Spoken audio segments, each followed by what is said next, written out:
Welcome to our channel Learn with Sindhu. Today I am going to explain you question tags. So let's see question tags. Here read this sentence taken from our story. You were brought up by the parish, weren't you? You were brought up by the parish, weren't you? In this sentence, weren't you at the end is called as question tag. Weren't you at the end is called as question tag. So question tags are used to get information or confirmation. Question tags are used to get information or confirmation. So question tag జనరల్గా tag అంటే ఏంటి? So tag అంటే ఏం చెప్పచ్చు? Tag means label. ఇప్పుడు ఈ సెంటెన్స్కి ఎండ్లో మనం యాడ్ చేసేటటువంటి ఎక్స్ట్రా, సో మనం కన్ఫర్మ్ చేసుకోవడానికి అక్కడ జరిగినటువంటి సంఘటన ఎస్ ఆర్ నో అని మనం కన్ఫర్మ్ చేసుకోవడానికి, కన్ఫర్మేషన్ కోసం మనం యాడ్ చేసేటటువంటి ట్యాగ్నే క్వశ్చన్ ట్యాగ్ అని పిలుస్తారు. These tags are short or contracted form of the questions. మనం ప్రీవియస్ వీడియోలో ఎస్ఆర్ నో క్వశ్చన్స్ చెప్పుకున్నాం. సో వాటికి సంబంధించినటువంటి కంట్రాక్టెడ్ అంటే షార్ట్ చేసి చెప్పేటటువంటి క్వశ్చన్ ఫామ్స్నే ట్యాగ్స్ అని పిలుస్తారు. For example, Ravi is a teacher. Ravi is a teacher. So దీనికి ఎస్ఆర్ నో క్వశ్చన్ మనం ఎలా ఫ్రేమ్ చేస్తామని చెప్పాము? యాక్సిలరీ వర్బ్ని ఇక్కడికి తీసుకొచ్చి రాసి is Ravi a teacher, like this we can form yes or no question. So మరి దీనికి క్వశ్చన్ ట్యాగ్ ఎలా యాడ్ చేస్తామంటే, ఇచ్చినటువంటి సెంటెన్స్ని యాజ్ ఇట్ ఈజ్ రాస్తాము. Ravi is a teacher. ఇక్కడ ఇచ్చినటువంటి auxiliary verb isn't he? Ravi is a teacher, isn't he? So ఇచ్చినటువంటి auxiliary వర్బ్కి సెంటెన్స్ పాజిటివ్ సెంటెన్స్ అయితే క్వశ్చన్ ట్యాగ్లో నెగిటివ్ నాట్ అనేది యూజ్ చేస్తాము. ఇక్కడ రవి అనే అతను మేల్ కాబట్టి మేల్కి సంబంధించినటువంటి హీ అనేటటువంటి వర్డ్ని మనం ఇక్కడ యూజ్ చేసి ఒక క్వశ్చన్ ట్యాగ్ని ఫ్రేమ్ చేస్తున్నాం. So question tag is a short form of the question. Is Ravi a teacher అని అడిగే బదులు isn't he? Ravi is a teacher, isn't he? Ravi ఒక టీచర్, ఈజెంట్ హీ? కన్ఫర్మ్ చేసుకోవడం, కాదా అతను టీచర్ కాదా? సో ఇలాగ మనం క్వశ్చన్ ట్యాగ్స్ని యూజ్ చేస్తాం. If the statement is positive, question tags are negative. For example, Ravi is not a teacher. So ఇది వచ్చేసి నెగిటివ్ స్టేట్మెంట్. స్టేట్మెంట్లో నాట్ అనే వర్డ్ ఉందంటే that statement is negative statement. So దీనికి ఎలా మనం క్వశ్చన్ ట్యాగ్ యాడ్ చేస్తాం? Ravi is not a teacher, is he? అతను టీచరా? Ravi is not a teacher. So statement అనేది పాజిటివ్ అయితే క్వశ్చన్ ట్యాగ్లో మనం యాక్సిలరీ వర్బ్ తర్వాత నెగిటివ్ నాట్ అనేటటువంటి వర్డ్ని యూజ్ చేస్తాం. స్టేట్మెంట్ నెగిటివ్ స్టేట్మెంట్ అయితే క్వశ్చన్ ట్యాగ్లో నాట్ అనేది రాదు. For example, they are going to Tirupati. They are going to Tirupati. So దీనికి మనం క్వశ్చన్ ట్యాగ్ ఎలా యాడ్ చేస్తాం? They are going to Tirupati.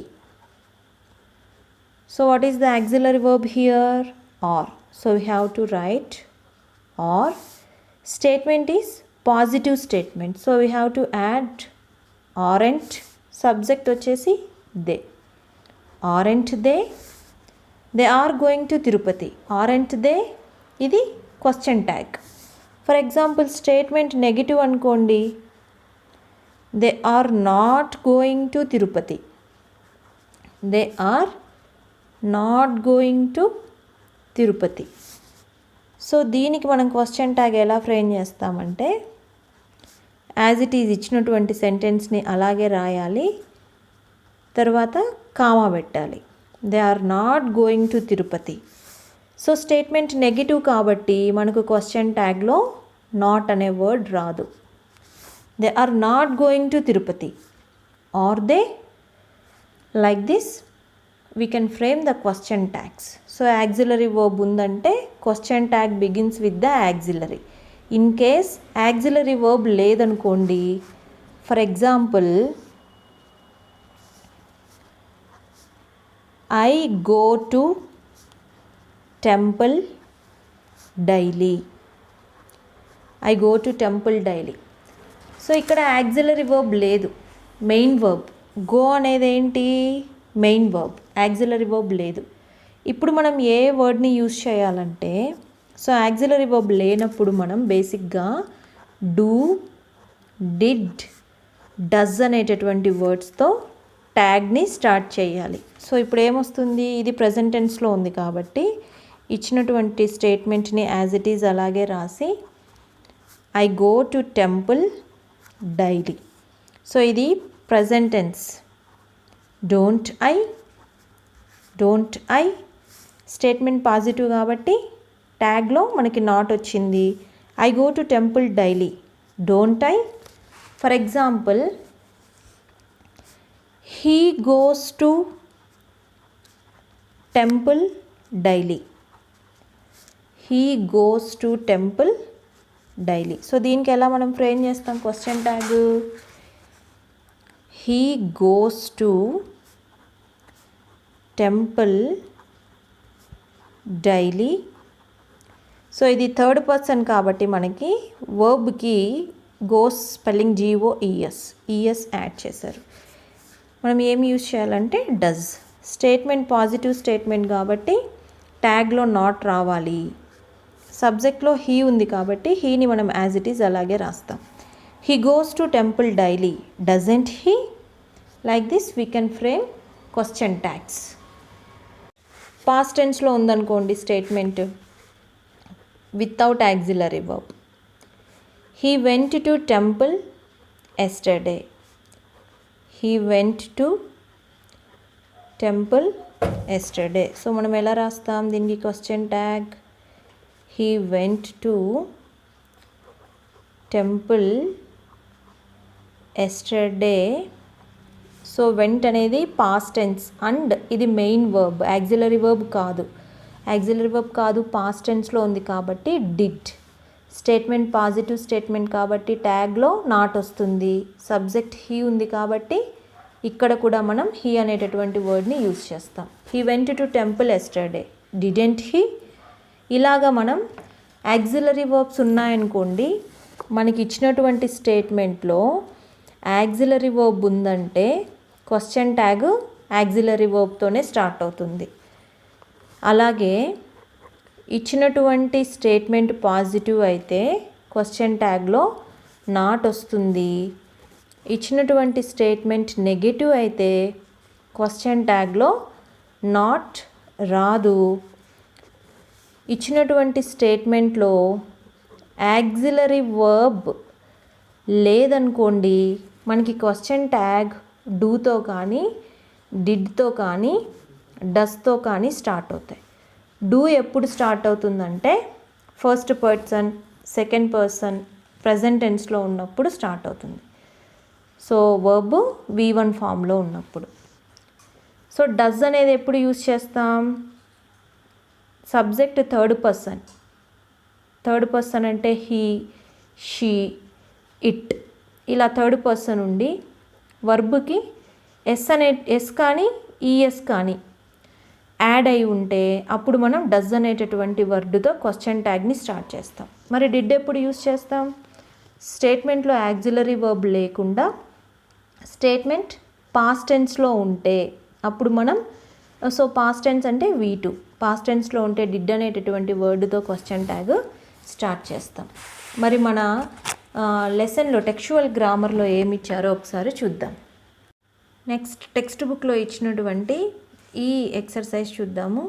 Read the following dialogue, add suitable question tags to complete it. ఈ dialogue, ఈ conversation చదివి వీటికి suitable question ట్యాగ్స్ని మనం యాడ్ చేయాలి. Rohit, hi, I have met you before. So ఇక్కడ statement positive statement, auxiliary verb have. Hi, I have met you before. Haven't I, haven't I. So statement positive కాబట్టి not వచ్చింది. Auxiliary verb have కాబట్టి హ్యావ్తో start చేసాం. సబ్జెక్ట్లో I ఉంది కాబట్టి ఐనే మనం ఇక్కడ యాడ్ చేస్తున్నాం. Hi, I have met you before. Haven't I. Suma, no, I don't think so. Rohit, but your name is Vani. So ఇక్కడ auxiliary verb is. Statement positive statement. So దేని గురించి అడుగుతున్నారు? యువర్ నేమ్ గురించి. So it, isn't it. But your name is Vani. Isn't it, కాదా? నీ name వాణి కాదా? జాగ్రత్తగా గమనించండి. సో యాక్సిలరీ వర్బ్ అలాగే రాస్తాము. క్వశ్చన్ ట్యాగ్ని యాక్సిలరీ వర్బ్తో స్టార్ట్ చేస్తాం యాక్సిలరీ వర్బ్ ఉంటే. ఇన్ కేస్ లేనప్పుడు ఏం చెప్పాను? డూ కానీ, డిడ్ కానీ, డస్ కానీ యూస్ చేస్తారు. సో ఇక్కడ యాక్సిలరీ వర్బ్ ఉంది, స్టేట్మెంట్ పాజిటివ్ స్టేట్మెంట్ కాబట్టి మనం ట్యాగ్లో నాట్ అనేటటువంటి వర్డ్ని యాడ్ చేసాము. సబ్జెక్ట్ని యాజ్ ఇట్ ఈజ్ అలాగే రాస్తాం. I have met you before. Haven't I. Suma, no, I don't think so. Rohit, but your name is Vani. Isn't it? Suma, no, it's Suma. Anyway, glad to meet you. Rohit, me too. This is Rohit. The party seems to be really lively. The party seems to be. ఇక్కడ auxiliary verb లేదు. Seems, seems to be. So మనం ఇక్కడ ఏం use చేస్తామంటే does. Doesn't it? The party seems to be really lively. Doesn't it? Suma, yes, definitely. We enjoy ourselves a lot on such occasions. We enjoy. Auxiliary verb లేదు, main verb V1 ఫామ్లో ఉంది కాబట్టి do. Statement positive statement కాబట్టి not. సబ్జెక్ట్లో V ఉంది. Yes, definitely. We enjoy ourselves a lot on such occasions. Don't we? Rohit, yes, yeah, we do. Like this we can write the question tags.